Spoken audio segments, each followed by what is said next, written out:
Hi guys, welcome to the channel. I am Dr. Srihari Kulkarni. Today in this video, we'll be talking about diarrhea. Let's look at the different causes of diarrhea.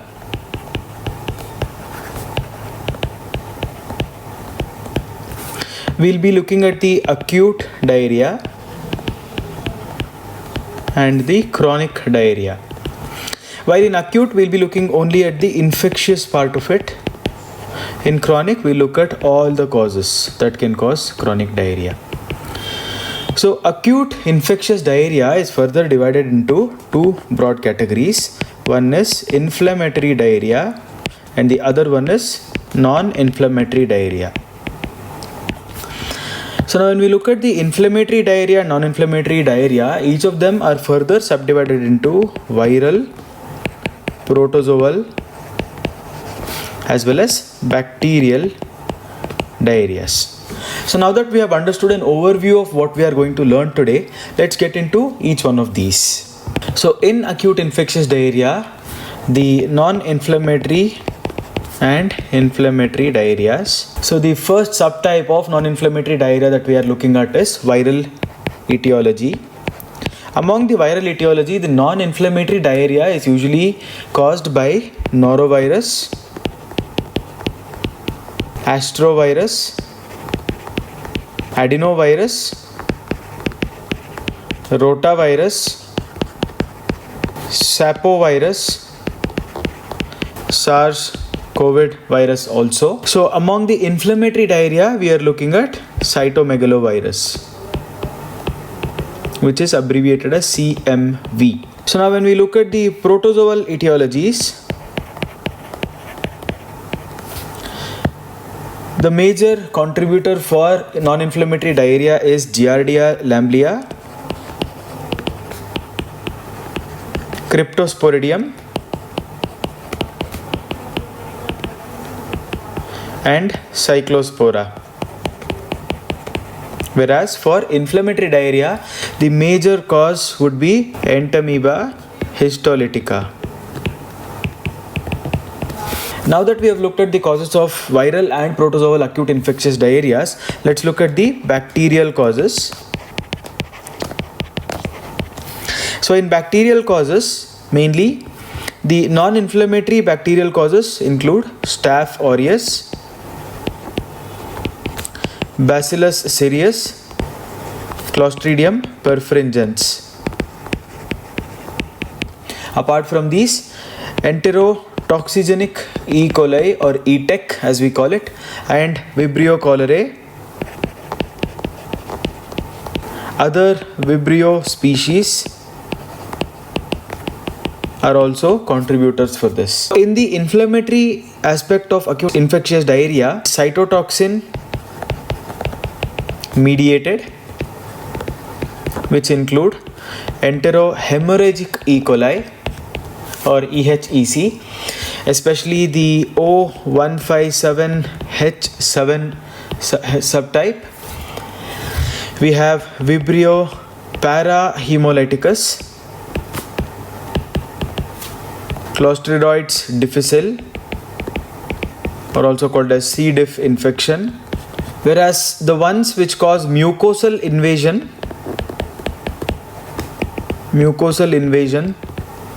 include Shigella, Campylobacter jejuni, Salmonella,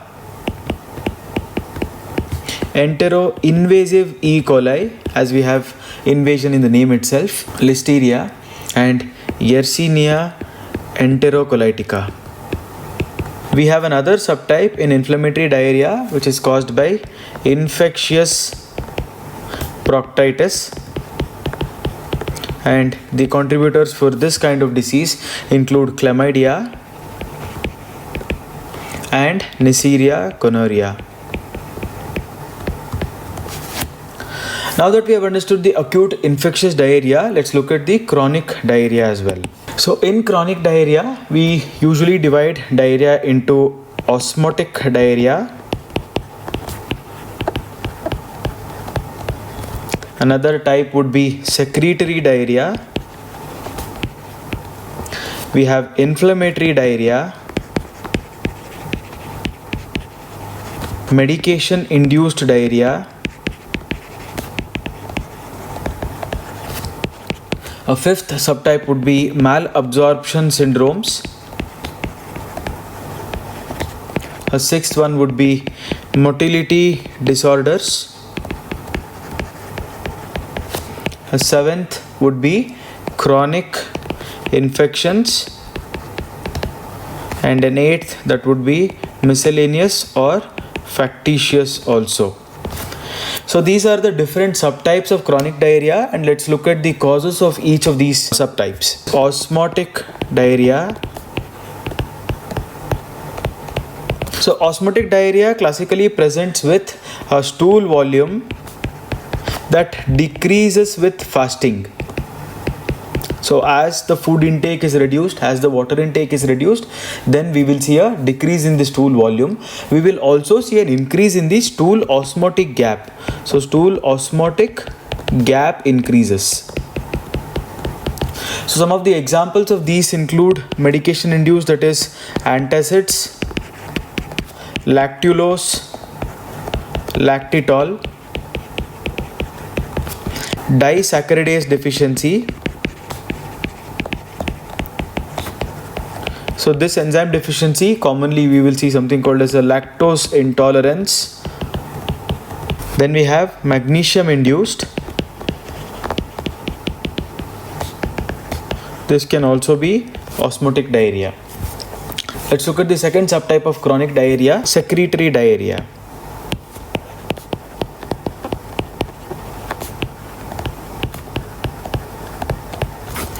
So the important clinical features of secretory diarrhea include a large volume of stools, that is more than 1 liter per day, and there will be a little change or no change with fasting, and the patient will have a normal stool osmotic gap.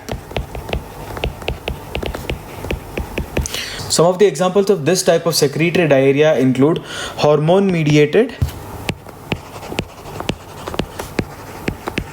Examples include VIPoma, carcinoid, medullary thyroid carcinoma,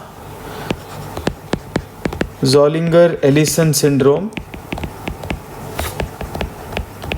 where there is gastrin hypersecretion.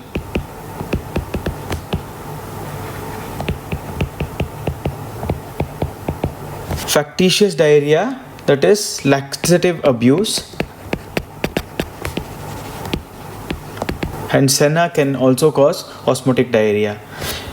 Villus adenoma and bile salt malabsorption syndrome. The others would include medication induced.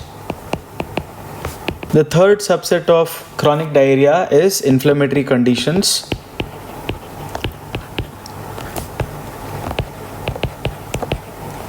These inflammatory diarrheas include conditions which have fever, patients presenting with hematochezia, patients present with abdominal pain.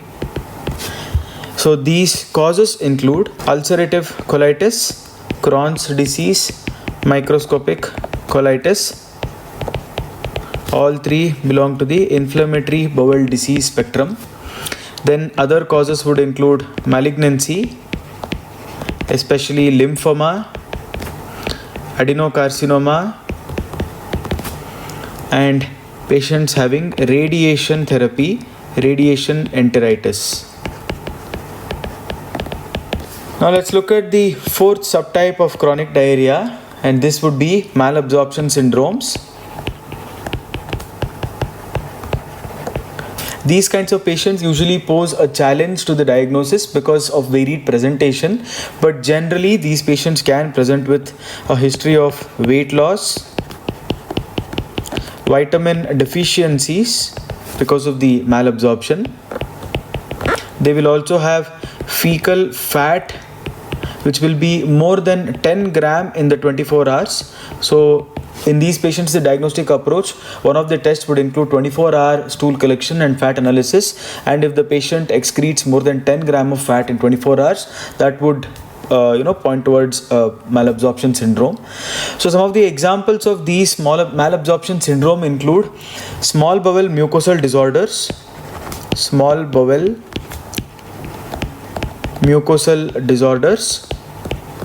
such as celiac disease, or also known as gluten hypersensitivity, tropical sprue,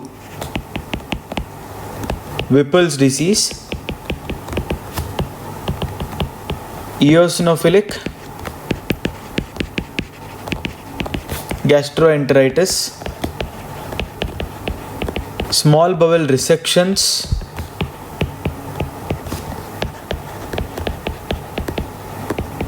and sometimes patient with Crohn's disease also can present with malabsorption syndrome.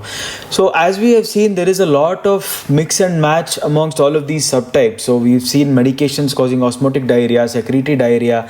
Medications can also cause factitious diarrheas also with medication abuse.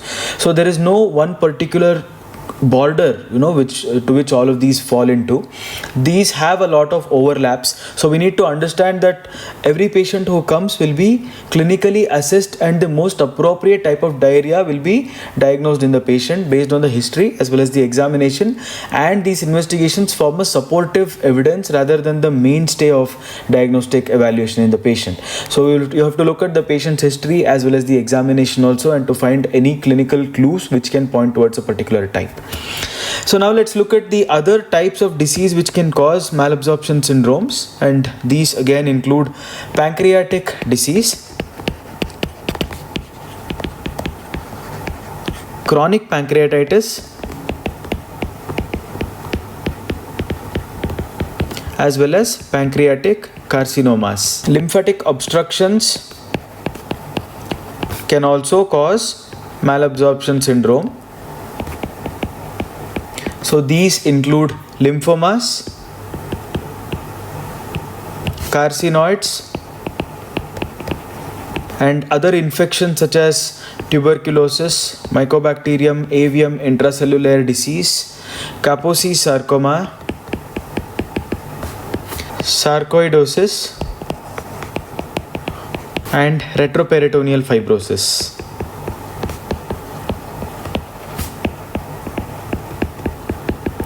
Another important cause for malabsorption syndrome would be bacterial overgrowth. One of the classical disease would be SIBO, small intestinal bacterial overgrowth syndrome, diabetes leading to intestinal bacterial overgrowth, fistulas, small intestinal diverticulas. So now that we have understood the malabsorption syndromes, let's move to the next subtype, that is motility disorders.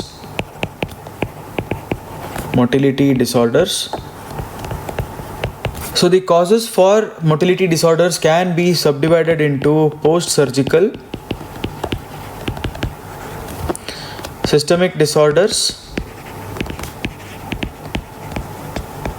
and irritable bowel syndrome. So the post-surgical causes would include vagotomy, partial gastrectomy, blind loop with bacterial overgrowth. Systemic disorders would include systemic sclerosis, scleroderma, diabetes mellitus, and hyperthyroidism. Irritable bowel syndrome is the other cause in itself, and it can present as diarrhea dominant irritable bowel syndrome. The other important subtype of chronic diarrhea would be chronic infections. These would include parasitic infections such as Giardia lamblia, Entamoeba histiolytica, strongyloids,